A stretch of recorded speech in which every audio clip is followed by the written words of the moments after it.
I spent the last 3 months going through, I had 3 months, 90 days to learn some stuff about, to get formally certified, because you can get all these things now online, just pay some money, learn some stuff.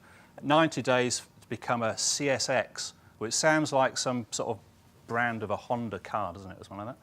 So Cybersecurity X, I don't know what that was, expert maybe. All the guys on my audit team, they've all been through it, and it was just a way of upskilling us, because we kept on being asked by clients, what about cyber, what about cyber? And it's like, oh, hype. We take the view, and this is my last slide, but I'll get it out now in case I never get to it, that the cybersecurity thing, we take it more broadly. So information technology security. So it's broader, it includes a little bit of physical security as well. And the second to last slide will tell you the things that get covered as part of your audit. All right? And before then, there was a little bit of a journey. Right. Blah-de-blah, blah-de-blah, blah. So lots of words linked come to mind when you think of cybersecurity, viruses, malware, all this kind of stuff. And on the face of it, it could be a very deep and exciting technical topic, all right? But I did check in advance who I might be speaking to.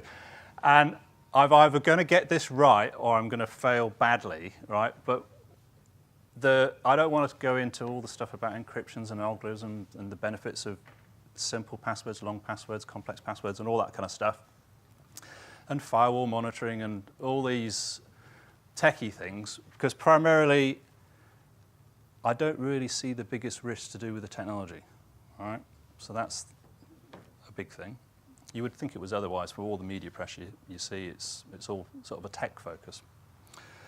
But I want to strip it back. And I thought the easiest way of doing this was an analogy. And apart from the fact this is a wonderful picture, very moody and atmospheric, the analogy is quite a simple one. When I was asked to speak at this session, the original title for the session said something like Cybersecurity in an Information Age, right? And I thought, what would cybersecurity have been like if it wasn't the information age? Kind of a bit of an oxymoron. If it was the medieval age, perhaps. So we're going back to a castle. You've got this wonderful castle, you're king of the castle, and you've got all your nice big fortress, and the barbarians are at the gate. No, they're not. They're touring the country, aren't they? Or they're doing something. Barbarians at the gate, trying to hammer down the doors, and a lot of effort goes into protecting against those hordes, right? But there's Bob. Now, Bob is one of your resident drunks, right? So Bob is inside the castle, and just before the invading hordes arrived, he came wandering down here, past the graveyard, down the hill, and he bumped into one of these potential invaders who realised he was a bit of a drunk, and they did a deal. So for a couple of barrels of mead, said, right, Bob, you know, on the allotted hour, we want you to do you a favour, and we're going to give you some beer. And he goes, oh, cool. So allotted hour came, and he opened up the little sluice, you know, because there's no matter, you know, invaders will go through, you know, they'll do anything. And in he goes. So they're then wandering around your village inside the castle walls for ages. You don't even know about it. I mean, they're making good of your women folks and all the rest of it, and the damage is done. So the analogy there, quite a simple one. We always talk about firewall protections and monitoring and all this perimeter controls, and a hell of a lot of investment goes into that. It is money well spent, but the greatest risk really is the people within inside the wall, right, which might come to a bit of a shock to you, because we think about the hooded hackers and all that sort of thing, and there's state nations who are doing stuff, and those things are all true and they do exist and they do represent a high risk, but it's research after research shows that the greatest threat that you have is the people within your wall. All right. So who's responsible anyway? You know, this whole cyber thing. Who's responsible? Is it your CIO, your IT manager? Oh you've read my slides or something, haven't you? We all are, right? So we all have a responsibility to play in this topic. And how we play that out is a simple one. It comes down to education.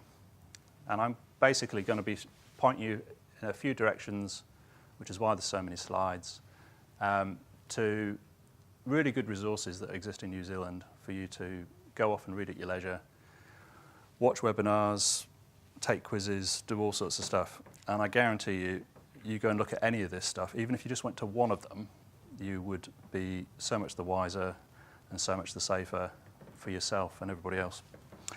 So I'm going to focus on a few people. We'll start with the accountant. And I'll just say, I spent a while clicking on the internet trying to find images that didn't have I Shutterstock or something on front of them. But gender biases, God, you put accountant in, and it's all these blokes sat there with abacuses and stuff like that. Anyway, so what about the accountant? We had an accountant early today, didn't we? Paul. He's an accountant still, technically. What is he? Chief. And I think he shared this with you. As he was coming up, he got an email sent through with a click on link, pay some money, which is a good example. And it was the one I was going to use for this accountant. So this accountant clicked on the link. So whether it's a spoof email, easily done. People do it just for the fun of it. But some people obviously doing it because it links through to your fraud and the loss. Back in the day, when you got a letter arriving in the post from one of your key suppliers, and they said, look, we're changing our bank account details, you'd go through it and you'd check it and you'd probably phone them up and all these other things because it came in the post. I don't know what's happened since, but if that comes through as an email, it gets acted on. And it happens quite frequently. You think, oh, surely that doesn't happen at my place. But it does. Because and they're so easy to spoof up. One-time hit bank accounts. People act on them. Or you're clicking on the link, you're introducing the malware. So you've all heard, WannaCry and all these other things that happen. One of the great things from a New Zealand perspective that happened around WannaCry was that you didn't hear much about it, as in impacting New Zealand businesses or impacting the public sector in New Zealand. That's because we've been reasonably well placed over the years to actually put things in place, and despite what you might hear to the contrary, a lot of our infrastructure is relatively up to date. Yeah, so we were reasonably well placed to respond, and things have been patched and what have you. And I would say boldly that a lot of the recommendations that we'd made through our audits over the years have been acted on. So some of the basic things are in place to limit the impact. Will actually stop it getting through to the point from turning from a threat into an impact. Who likes freebies? You like your freebies? Oh, the rest of you must be paid too much. Freebies. When you go to conferences, we haven't got any here. You see the sort of thing, get a free squishy ball things and whatever else do you get? What do you get? T-shirts? USB sticks. Classics. The number of people who take free USB sticks. I mean, how much do these things cost? Bugger all. But you're still happy to take one, and you go back to your office and you plug it in, and off. You've just introduced whatever threat might exist on that USB stick.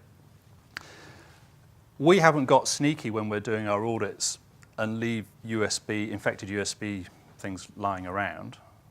But our opposite numbers over in Western Australia, they have done this. All right, so their IT audit team, just for a laugh, or to prove a serious point, they used to leave USB devices in car parks at client sites.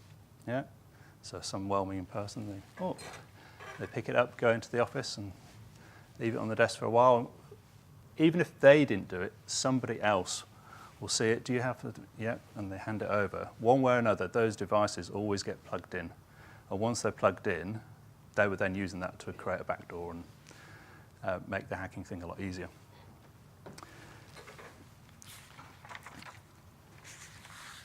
I was saying about gender roles. So here's one for the cleaner. So you all have clear desk policies. Not. So clear desk, I know that's a physical thing. You think, what's that got to do with cyber? But it's the same kind of stuff. You know, you've printed it out, you've left it lying around. So the cleaner or any other visitor, they can see some stuff. But cleaners aren't vetted. But the cleaner could quite easily just put a small USB device into your machine to act as a keylogger, you know? Logs away, gets your usernames, passwords during the day, some sensitive information, starts collecting it all. You know, you can get these little things, they're a terabyte. You can take a hell of a lot of stuff on one of those. Just collects it during the day, comes back the next night, take that away. Very, very easily done. You leave your device unlocked.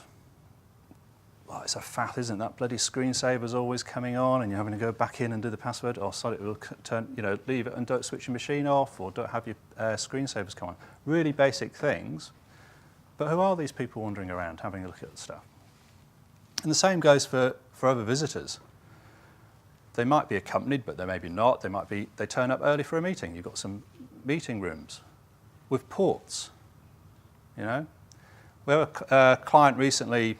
They engaged some specialists to come and do some work, and they were trying one of these penetration tests, and it was disclosed IP addresses, but they were attacking it from the outside, and they came up with whatever they came up with.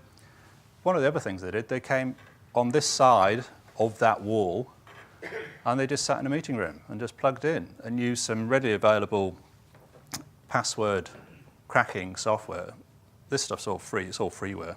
In fact, you can do password cracking as a service.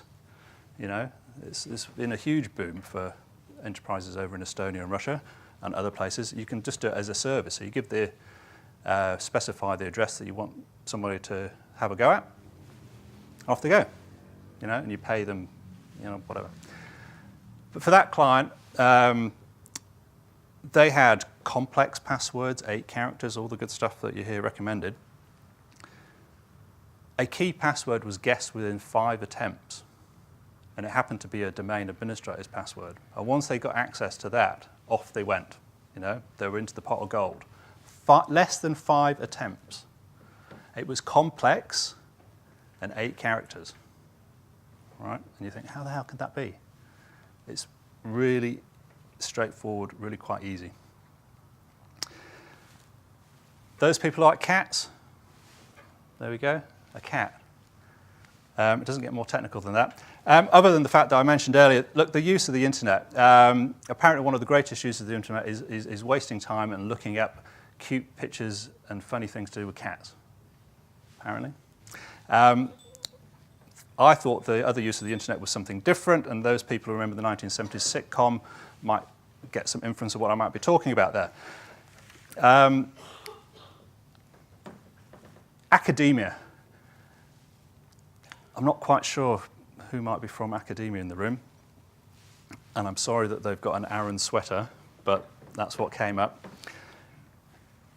Academics love academic freedom, and it's often used as an excuse why they're not going to be corporatized and locked down. Actually, I can see one academic chap over there. How's Adrian? Well. So they're a little bit feral, university campuses and technology institutes and the like. They love the academic freedom, and they stand so proudly. I will not be told what I can have installed on my device. I need the freedom to go and install different software. That's why they won't allow their USB ports to be locked down. Of course, everybody else, you all locked down your USB ports, haven't you?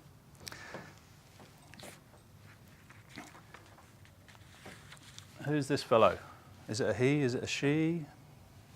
Is it your teenage son, teenage daughter? You get a lot of sort of movie-based stuff around hackers, and they all look like this, don't they? All cloaked and hooded, and there's always binary stuff going on. Who knows what they look like? There could be some in the room today. You know, we've got the ethical hackers, the hacktivists, the well-meaning. They've got a cause. You know, they're not out to destroy your business or your ministry or your department or your council, but they've got a cause. You know, they're just a well-meaning citizen. Yeah. So who knows who they are? It could well be anybody. But as I said earlier, those people could well be already inside your organisation, because who knows what they do outside of work or when they're at work. They might be using your resources to do the stuff they want to do outside of work. We had a shocking example of a council up north where one of the people in IT was... Part of me smiles in admiration for the guy being smart, but at the same time, what he did was just unforgivable. He basically was harnessing the power of that council's computer services, the storage and the speed, to... basically he was running a racket to do with porn and various stuff. So there was some really despicable stuff that he did. But the fact that they had the gumption to take advantage of those privileges as a trusted employee, a tech person, trusted employee, been there a long time, didn't have all those other indicators that we heard earlier about the fraud side of things, but just took it upon himself. What was the guy thinking? What was in the mindset that thought that, one, did he think he was so smart he would never get caught? These guys were having to spend... The spend on storage and the bandwidth usage was just, going up through the roof. And it wasn't because this council was suddenly doing all this kind of online citizen ratepayer focus activities. It was all this guy, But nobody realised. I think he did it for, was it 2.5, 3 years before something was found. And it was only found because they actually brought some specialists in to run some really low-level sort of security review, and they started looking at uses of servers and various things. And what's all this stuff being used for? But even once they identified it and then actually dealing to that and tackling it head on, and the stories, I mean, it's like when you encounter a fraudster, the stories that get told and spun, it's just phenomenal. I put this one up because this is my little girl. And I've always wanted to have a presentation where I could have a reason to weave in my little girl. So this is little Fabienne. She's not sat there having a cup of tea. That's Weet-Bix in a cup. She's just over 2, and she's reading a book about inventions. Well, she's not really reading it, but you know what I mean. Relevance of the child. I asked her who's got children. Most of you have got children. They're all going to, classified as digital natives. That term that we've heard bandied around, digital natives.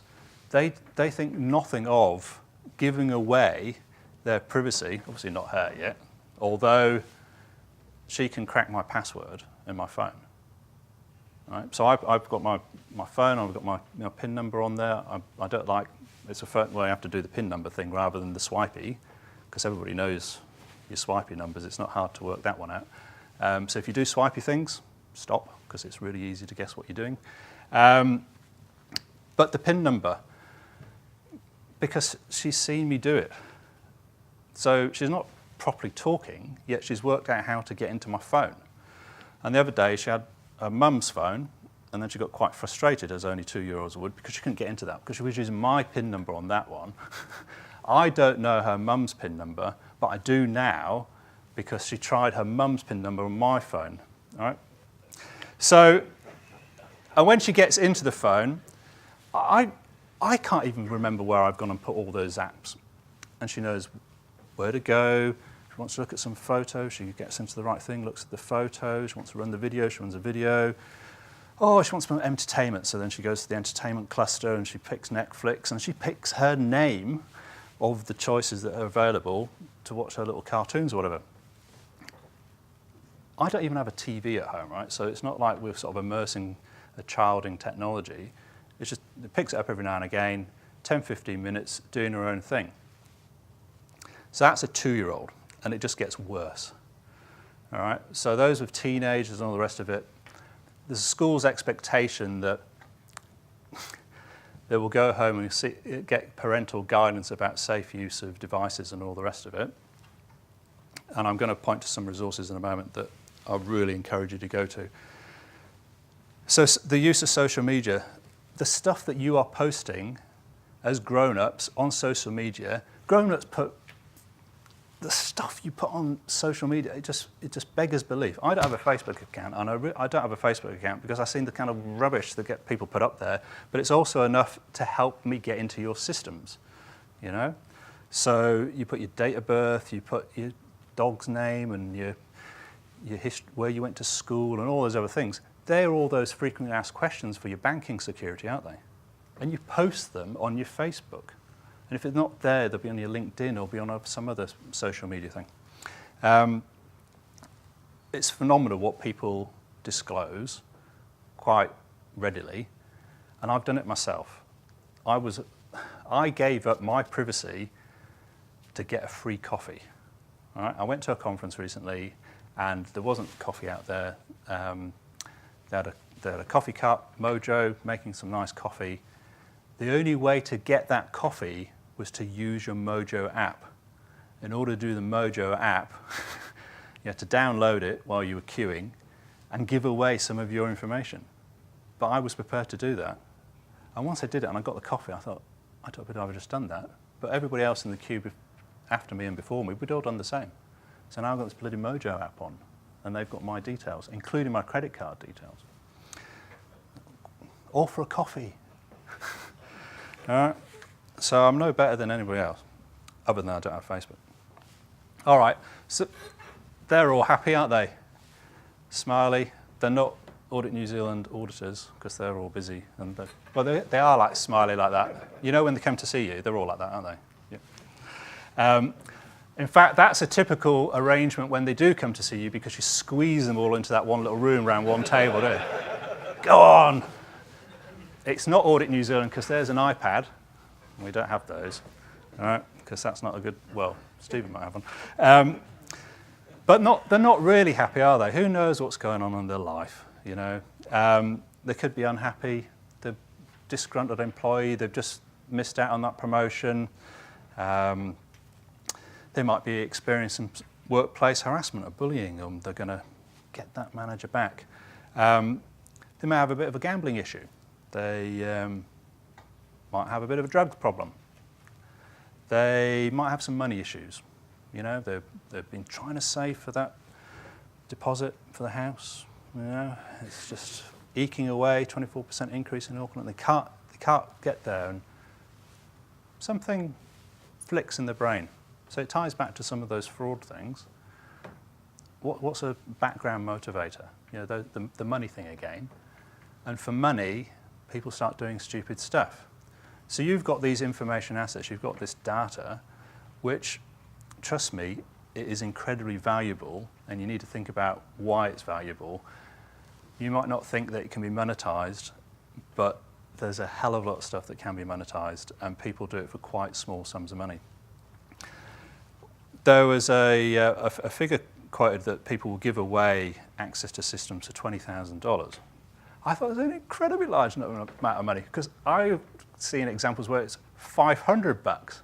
Yeah, even if it's just I'm going to give you some information, not directly, but I'll just look up that patient record, and we know there's strong controls and things like that get put in place. Well, it's because people do it. They can be incentivized to do it, to provide that information, or looking at police records and that sort of thing. So the 20,000 figure I thought was a bit high. I think people do worse things for less. So just think about that. It's all been lower level people. What about the more grown-ups, those charged with governance? Where do we start with this lot? They may be on various boards, you know, directors for different boards, what have you, different councils. And it's been a little bit ageist, but it tends to be a bit of a correlation between seniority in those ranks and age. Simple passwords, writing things down, having senior moments, sharing passwords, going to have some conversations with audit risk committees. And I went to one recently, and the client has multi-million dollars worth of expenditure, quite complex technical environment. I did my background research. I thought, I don't know what I'm going to be asked. It might be quite challenging.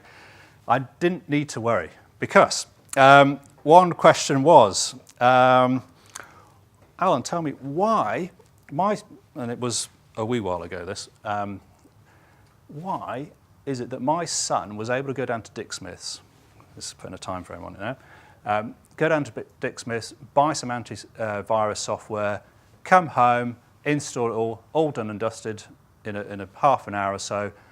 But IT here, they've been trying to sort this stuff out for months and months, right? Because they don't get it. There's just this home versus corporate thing, you know, not quite translating the fact that it's a little bit different, and it's more to do with updating servers and environments and some of the aging systems and the fact that some of the software won't run on those newer platforms and all that sort of stuff. But there was an audit risk committee, you know, and these are smart people, and I'm not denigrating them by any chance, but it was a bit of a dumbass question. And the other thing was, there's this obsession with seeing it as a tech issue, yeah, and particularly at that level. It's all tech, not them, because it's going outside a comfort zone. Yeah, they're not wanting to embrace the topic and feel it's not their place. It is their place. It really is so important, if nothing else, particularly at this level, really to get their heads around the risks around cyber and seeing that those organisations are doing something about it.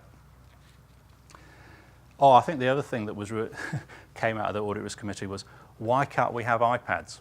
So there we go, multi-million-dollar expenditure, complex technical environment, and the most pressing thing on their mind was why they can have iPads.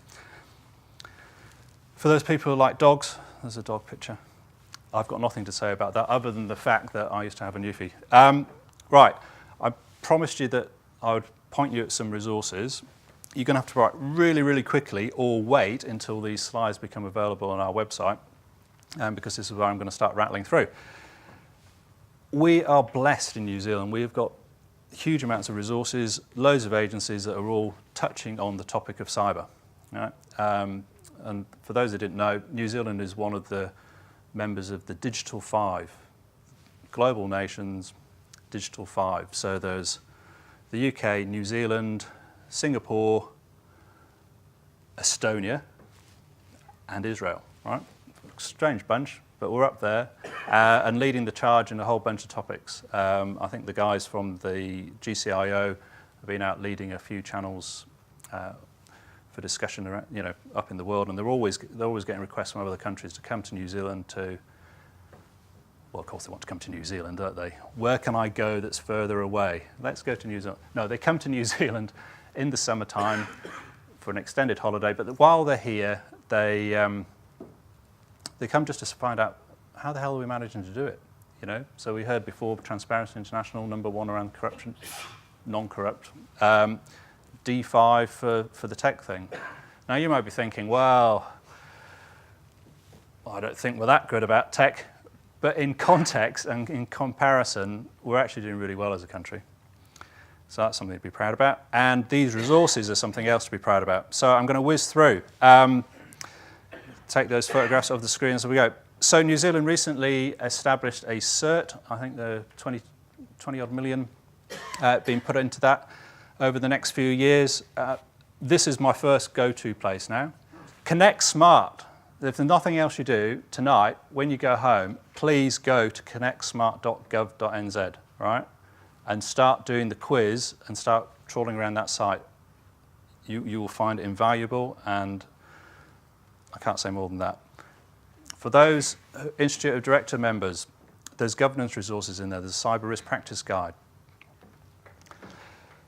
It gets more technical. There's the National Cybersecurity Centre. These guys, it's all part of the GCSB. They've been set up to protect the country as a whole, the critical infrastructure, that type of thing, the key banks and the like. They're out there giving help and guidance to those larger players because they need help as well. So it's not a thing to do with ignorance. This is a whole scalable topic. ICT Gov, this is part of the DIA, the Government Chief Information Office. Huge amounts of things.